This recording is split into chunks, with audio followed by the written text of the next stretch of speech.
माझे नशीब ना यार, काही म्हणा खूपच फुटके नशिबाचा आहो मी. लग्न झालं माझं, एक बायको भेटली मला. वाव. की बायकोला जर मी एक काम सांगेन ना तर 3 काम करते.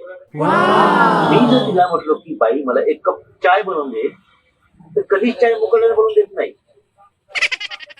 सर्वात अगोदर तोंड फुगवते. तोंड फुगवल्यावर पण थांबत नाही, मला 4-5 गोष्टी ऐकवते. 4-5 गोष्टी ऐकल्यावर, 4-5 गोष्टी सुनावल्यावर तेव्हा कुठं ती माझ्यावर दया करते आणि एक कप चाय बनवून देते. इतकी दयावान बायको मला भेटली आहे.